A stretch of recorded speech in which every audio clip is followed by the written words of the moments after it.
अपने आप को रोक नहीं पाया। अनु का रोका हो रहा है डॉक्टर मोहित के साथ में। ये सारी बातें सुनकर पूरी तरह से अनु के पास में जाने की कोशिश कर रहा था आर्यवर्धन। अनु को यहाँ पर वो देखने के लिए इतना ज्यादा उतावला हो गया था, इतना ज्यादा परेशान हो गया था खुद को दूर जाते हुए देखकर अनु से कि उसने यहाँ पर अपना भेष बदल कर वह पूरी तरह से सामने आ गया है अब यहाँ पर अनु के घर पर। और वहीं दूसरी तरफ झेंडे जब आर्यवर्धन को ढूंढने के लिए निकला तो उसे पता चला कि आर्यवर्धन अपने कैबिन में है ही नहीं, वह कहीं और गया हुआ है और उसे पता है कि आखिर में आर्यवर्धन गया कहाँ है।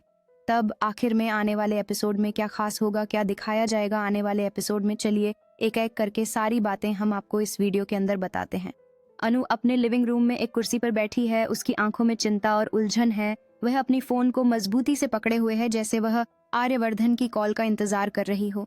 वहीं बाहर एक छायादार आकृति खड़ी है जो आर्यवर्धन की है, जो दरवाजे के आगे खड़े होकर गहरी सांस लेता है और नॉक करने से पहले एक पल सोचता है। उसके मन में अनु की प्रतिक्रिया को लेकर अनिश्चितता है। अनु दरवाजे पर खड़ी है, उसकी आंखों में आश्चर्य का भाव है। फिर वह उत्साह और डर के मिश्रण के साथ दरवाजा खोलती है और आर्यवर्धन को अपने सामने पाती है। दोनों के बीच में एक घबराहट भरी नजरें होती हैं जो दरवाजे में केवल कुछ इंच की दूरी पर खड़े होते हैं। दोनों के दिलों की धड़कन बढ़ जाती है। अनु और आर्यवर्धन एक दूसरे के करीब खड़े हैं, उनके चेहरे पास के एक लैंप की गर्म रोशनी में जगमगाते हैं। दोनों स्पष्ट रूप से हिचकिचाते हुए लेकिन जुड़ाव की चाह रखते हैं। आर्यवर्धन धीरे धीरे अनु के हाथ को छूने की कोशिश करता है। उसकी आंखों में नाजुकता और उम्मीद भरी होती है जैसे वह अनु से आश्वासन मांग रहा हो। अनु धीरे धीरे अपने हाथ को पीछे खींचती है। उसके चेहरे पर विभिन्न भावनाओं का मिश्रण होता है जैसे वह उनके बीच के पल को समझने की कोशिश कर रही हो। उसकी आंखों में अनिश्चितता छाई हुई है। आर्यवर्धन के चेहरे का क्लोजअप दिखाता है जिसमें गहरी चाहत और डर का एहसास होता है जब उसे समझ में आता है कि उनके बीच अभी भी एक भावनात्मक दूरी है।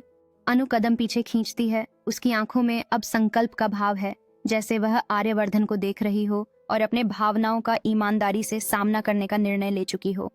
आर्यवर्धन स्थिर खड़ा है, उसकी आंखों में उम्मीद झलकती है। जब वह अनु के बदलते व्यवहार को देखता है उसे एहसास होता है कि यह उनके लिए एक महत्वपूर्ण क्षण है।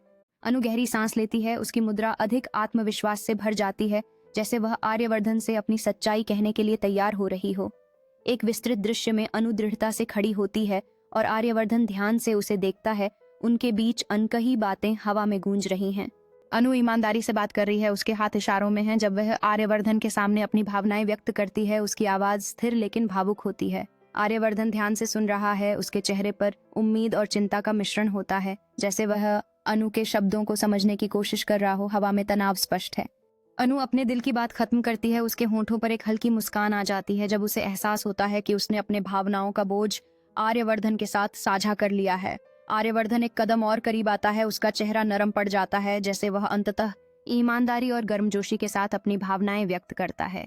अनु और आर्यवर्धन आमने सामने खड़े हैं, उनके बीच का तनाव एक समझ और आपसी सम्मान की भावना में बदल जाता है जैसे वे गहरे स्तर पर जुड़ते हैं। उनके हाथों का क्लोजअप दिखाता है जो एक दूसरे की ओर बढ़ते हैं। यह क्षण उनके नए जुड़ाव की पूरी भावना को पकड़ता है जो उम्मीद और वादे से भरा होता है।